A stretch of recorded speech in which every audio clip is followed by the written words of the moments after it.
पाठ 12 किन्नौर देश की ओर। पाठ प्रवेश। राहुल सांकृत्यायन को यात्रा साहित्य का जनक कहा जाता है। उन्होंने देश विदेश की यात्राएं की और हिंदी साहित्य को कई यात्रा वृत्तांत दिए।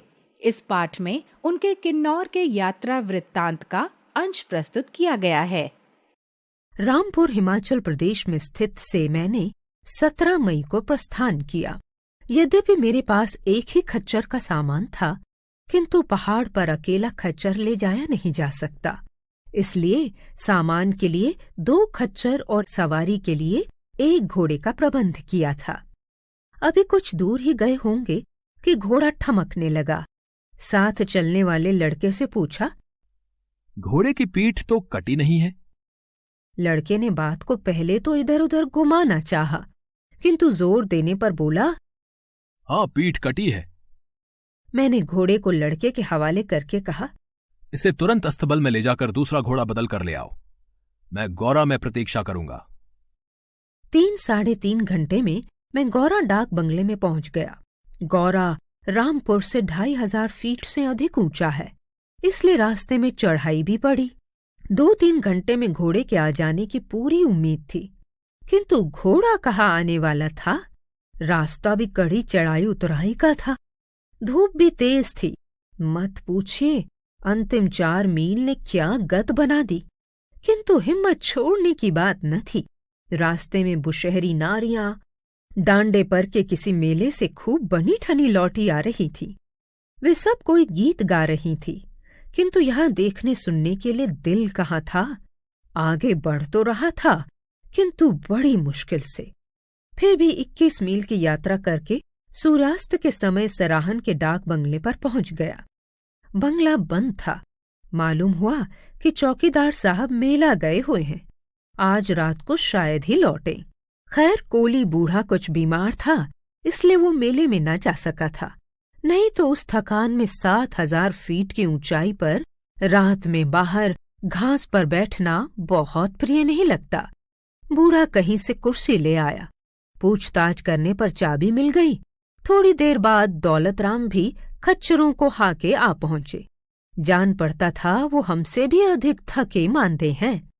दोपहर को छाछ भर पिया था, इसलिए भूख तो लगनी ही ठहरी, किंतु थके होने के कारण इस समय थोड़ा लेटने का ख्याल था। हमें सबसे ज्यादा चिंता थी कल की यात्रा की। अगले दिन पैदल चलने की शक्ति नहीं थी। अभी हम किन्नौर देश नहीं पहुंचे। अभी 3-1 मील और चलना पड़ा। मान्यूरी की धार आई। यहां से हम असली किन्नौर देश में दाखिल हुए। यहाँ पर स्त्रियां ऊन साड़ी पहने थी। हाँ, ऊन साड़ी को ऊनी साड़ी न मान लीजिए। ये काफी लंबा चौड़ा पतला कंबल होता है, जिसे स्त्रियां दाहिना कंधा खोले कांटे से इस प्रकार पहनती हैं कि सिर को छोड़कर सारा शरीर ढक जाता है। किन्नौर देश की स्त्रियां पुरुषों की भांति टोपी लगाती हैं, जिसके 3 भाग में उठे कनपटे जाड़ों में नीचे गिरकर कनटोप का काम देते हैं। रास्ता तिब्बत हिंदुस्तान सड़क का था, और इसमें शक नहीं कि वो बहुत परिश्रम से बनाया गया था। हम आसानी से दुकान और सराय के पास पहुंच गए। सराय के दुपहले और शायद खटमल पिस्सुओं से भरे बरामदे को नापसंद कर मैंने दुकान की छां पसंद की।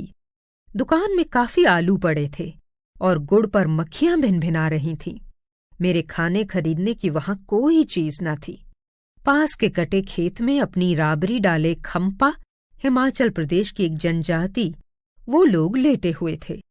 खम तिब्बत में चीन की सीमा पर एक प्रदेश है। शायद इनके पूर्वजों में से कुछ किसी समय खम से खाना बदोशी करने इधर आए हों। इन लोगों का कहीं घर नहीं है। इनका काम है छोटा मोटा सौदा खरीदकर इधर से उधर बेचना। जाड़ों में ये मंडी, शिमला, हरिद्वार, दिल्ली तक पहुंचते हैं और गर्मियों में सतलुज और गंगा की घाटियों से पश्चिमी तिब्बत तक। पास में खड़े खम्पा बच्चों को देखकर मैंने उनसे तिब्बती भाषा में कुछ कहा। उनके कान खड़े हो गए। एक तरुण और उसकी माँ पास आई। तिब्बती भाषा में बात करते देख उन्हें आश्चर्य हुआ। मैं बनिए के आदमी से पीने के लिए पानी मांग रहा था। तरुण ने कहा। मैं चाय लाता हूं। यद्यपि मैं केवल ठंडा पानी चाह रहा था, किंतु तरुण के सत्कार को कैसे ठुकरा सकता था। उसकी माँ चाय बनाने चली गई। मैं तरुण से बातचीत करने लगा। मेरी दृष्टि उसके स्वच्छ, स्वस्थ और प्रसन्न मुंह पर थी। इन लोगों को देखकर मेरे मन में एक ख्याल उठा, इन्हीं की भांति निर्द्वंद्व हो गधा, खच्चर और तंबू लिए एक देश से दूसरे देश में घूमूं। काश मैं 20 बरस का हो जाता, फिर इसी तरुण से कहता कि लो दोस्त, अब मुझे भी अपने परिवार में शामिल कर लो। शाम तक हमें नचार पहुंचना था। हम धीरे धीरे आगे बढ़े। अब चढ़ाई थी। चढ़ाई पूरा करने के बाद अब हम देवदारों के सुंदर वन में थे। पूरे रास्ते का ये सबसे सुंदर भाग था। सारा पर्वत सदा हरे रहने वाले देवदारों से ढका था। बीच बीच में कुछ गांव भी मिले। एक गांव सड़क से नीचे की ओर पास ही था, जिसमें मंदिर था। इसी के पास किसी गुफा में बाणासुर की भार्या ने 7 संतानों को जन्म दिया था।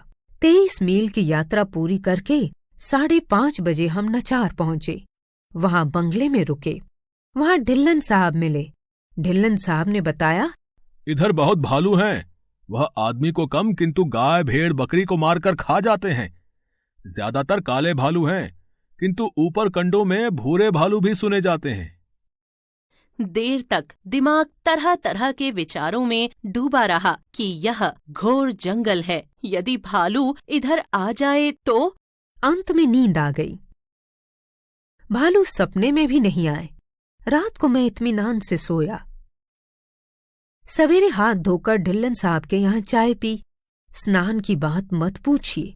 सप्ताह में एक बार स्नान मैं यहाँ के लिए पर्याप्त समझता हूँ, नहीं तो हिमालय की पवित्र वायु का महात्म्य ही क्या रहेगा। मैं वांगतू बंगले पर कोई घंटा भर में पहुंच गया। अब 8 मील और रहते थे। यहाँ विश्राम करने के लिए काफी समय था। अभी कल का भोजन पच नहीं पाया था, अतः पानी ही पिया। यहाँ के चश्मे के शीतल मधुर जल को अमृत कहना अत्युक्ति न होगी। बंगले के आसपास ऊंची नीची जमीन है। 2-3 चूली खुबानी के वृक्ष भी थे। 4 घंटे विश्राम के बाद चलने का निश्चय किया। राहुल सांकृत्यायन